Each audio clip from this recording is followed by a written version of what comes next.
events, you will be driving a very fast car and racing against older but significant models from the same manufacturer. You have the more powerful and faster car, but they have a head start. Can you pass the older cars and win the race before you run out of road?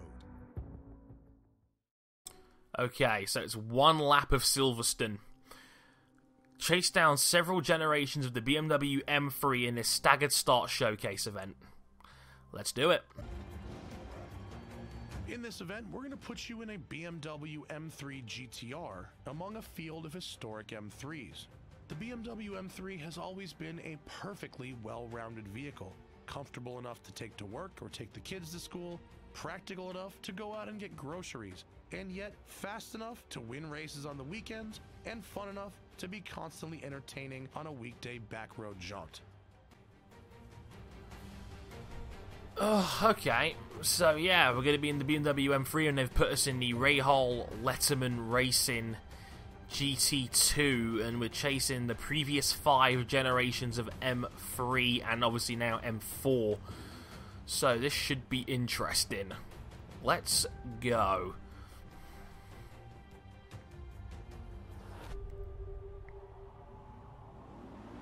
How big a start are they going to give these dudes?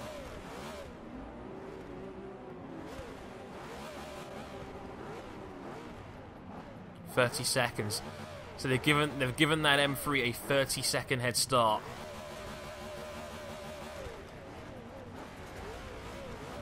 Just 20, 18, 15. The M4's now gone with a 13-second advantage. This reminds me a lot of the GT4 driving missions they used to do. Okay. 2, 1, go. So can we chase down the 30-second head start in just one lap of the track? Again, we're in the M3 GT2 car. Sponsored by Rahal Letterman Racing. May have seen those guys in IndyCar this year with Graham Rahal. Nearly winning the IndyCar Championship. Would have made for a hell of a story if a Honda ended up winning something this year. Ha. Insert joke here. We've only got one lap to do it though, so I've got to be quick here.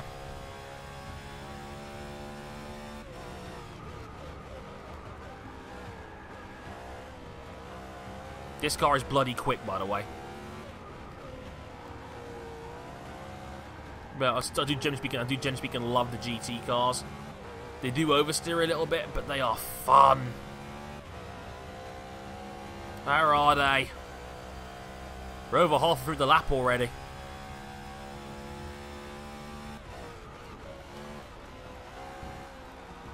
Oh, I can see him. Ran off the track a little bit there. Track extender that Fernando Alonso would be jealous of.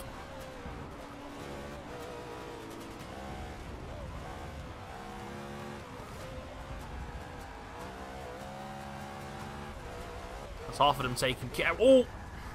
Hit the wall on that one. Cut that one a little bit too fine.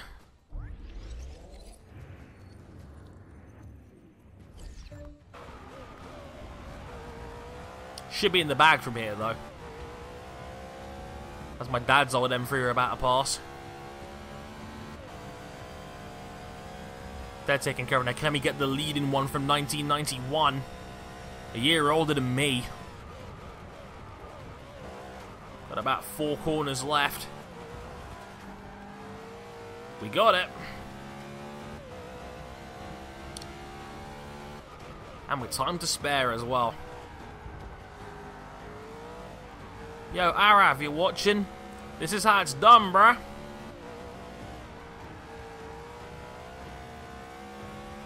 Over the line. Easy peasy. Beautiful stuff. Another 13,000 credits. Not very much in terms of XP, it was only a 1-lap race.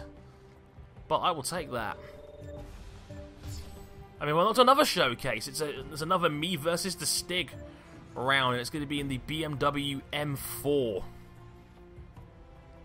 Let's do it.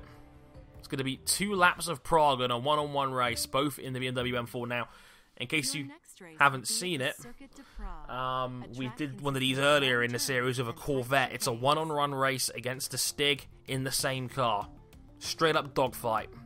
First past the post wins.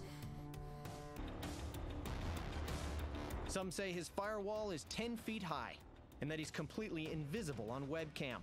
All we know is, he's not the Stig, he's the Stig's digital cousin. Tanner Faust, it's just not the same, man. It just isn't. Right, in his BMW special, let's take on the Stig in this M4.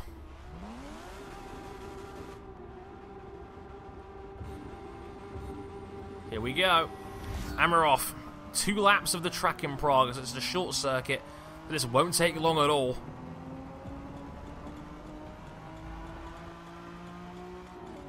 Gotta look for an early move here if I can.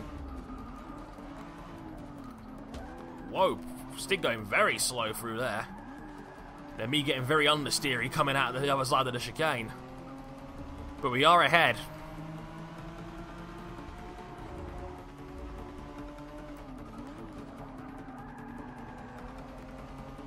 Okay. The lucky thing is I've done this track many a times online again, so I kind of know this quite well, but Stig is keeping up.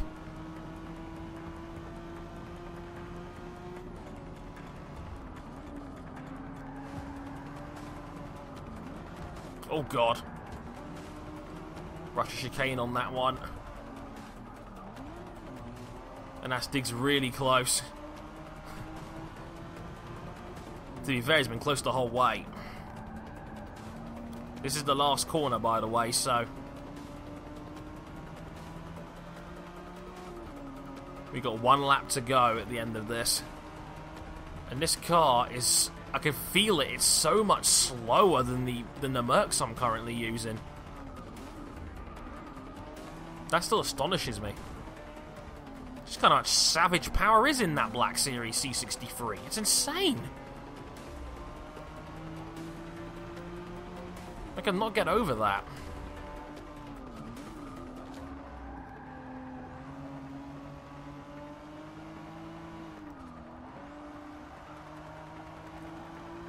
Stig is not going away. He's stalking me, hoping I make a mistake somewhere. It's not gonna happen, Stig. It's not gonna happen.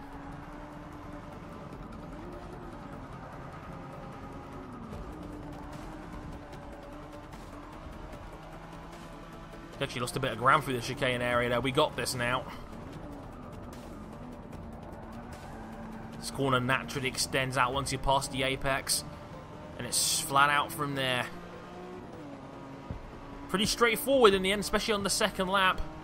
But we come over the line and take the one-on-one Stig showcase victory.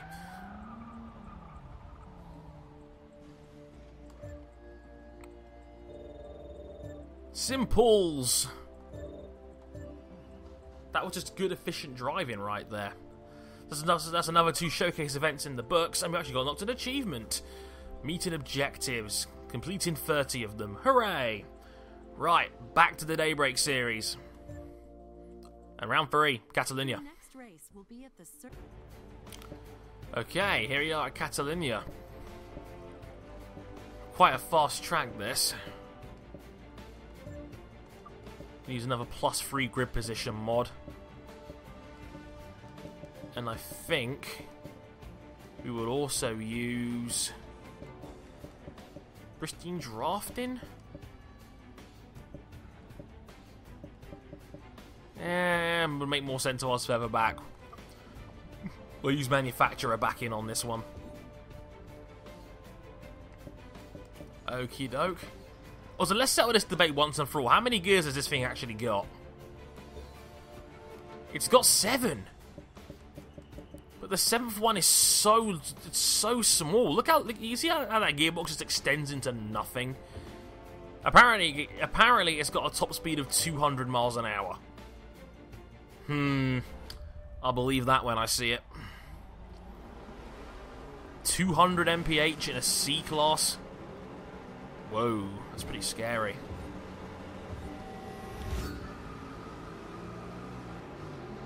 Okay, we're off.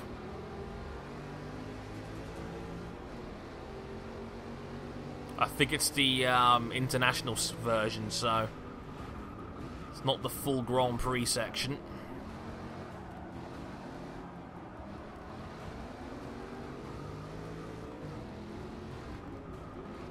I wonder if I'll develop a rival here like Arav did in his race here. I do watch his series. I'm a big fan of it. He streams his and obviously uploads it onto YouTube later, kind of like highlight format. Me, I just sit down and I just tape. And to be fair, this can't be any worse than my Project Cars episode here, right? Remember that one? Yeesh.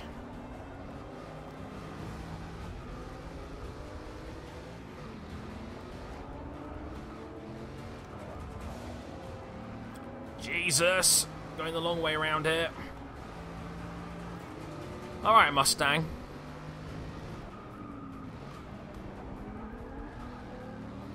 Where's this Infinity going?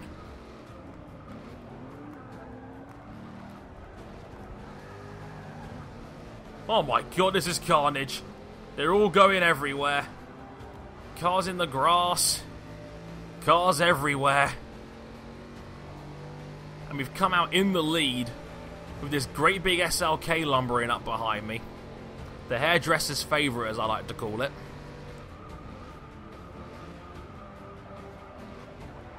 Just about made that corner. Oof. That was close. Nice understeer there, Drake.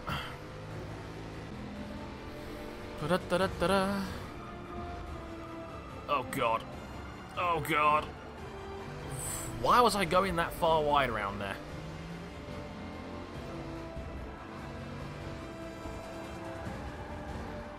Yeah, this car doesn't like sharp movements. It really doesn't. Like, I don't even know what this car was trying to be. Like, it's not really an M3 rival because it's got 555 horsepower in it. Like, who are you aiming this at?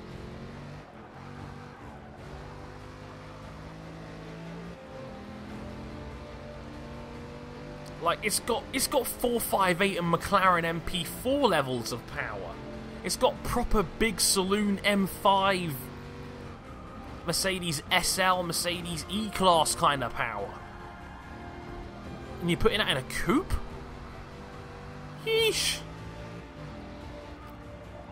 It's like Mercs have basically just told their engineers, fuck it, let's have some fun with this thing.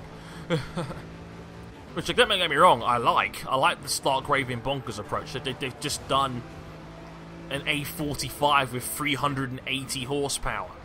A 380 horsepower hot hatch. That's bonkers. Like, I still remember the Top Gear segment when they were doing hot hatches, and, you know, you thought, okay, you had the ideal world, you would have a Golf, which had, like, 200, like the Max 6 Golf. Then you had the 220 brake horsepower Renault Megane. And then you had the Vauxhall Astra VXR that had 250 horsepower. And that had a ridiculous amount of torque steer in it. Like, it would literally veer off to the left if you didn't control the steering wheel and you put the... Oh, God. Like, if you put the power down on it, it would torque steer. The torque of the car was so strong going through the front axles where you're doing your steering as a front-wheel drive, front-engine car that it would actually veer off to the left. Whoops. Speaking of veering off to the left. And that was like 5, 6, 7, 8 years ago, let's say about 8 years ago. And now we're talking 380 horsepower hot hatches. 380. More than the old M3. Scary amount of power.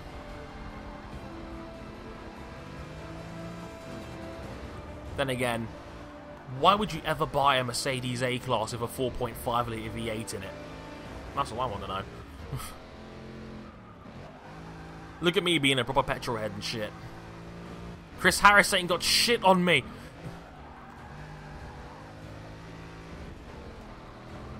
And if you've never seen Chris Harris on cars, stop this video right now, go find his channel, subscribe to him, thank me later. He should be hosting Top Gear next year. He won't, but he should. I'm going to go all car review on you guys for a minute here. But it's a hard time trying to find this car's limit, as you so often find that, you know, sometimes you outbrake yourself a little bit too much and you don't quite know where the line is. But once you find it, if you can find the sweet spot in this thing, oh man, is it special. It can go, that's for sure. It's not quite as punchy as I thought it was going to be for a car with this much power. It's when you find the straight long enough, or it takes off. It just doesn't stop accelerating until you're at like 150 before you know it. But once you find the limit on this thing and you know where it is, it's very good. I'm not sure if I'd normally spend 225,000 credits on it, but it's a fun car.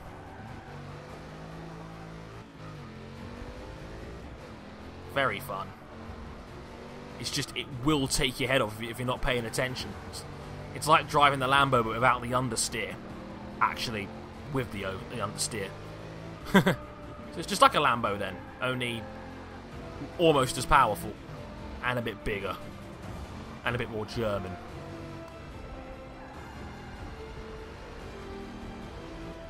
This is like my great big Top Gear audition. But anywho, round the last corner, we've absolutely smashed the field to pieces, and that's going to be the win. Whew, that was very, very smooth. More of that, please. Level 37. Let's spin. Oh, there we go. Lotus is a grand prize. Wouldn't mind some of that. Come on. Yes! Yes! Come on! The ultimate prize! I've got the Lotus. It's a piece of shit in this game, but I don't care. I've got the Lotus. Yes! Awesome. Oh, I couldn't give less of a shit, but... Ah, that's awesome. Right, back to the series. Next up, we're going to Rio.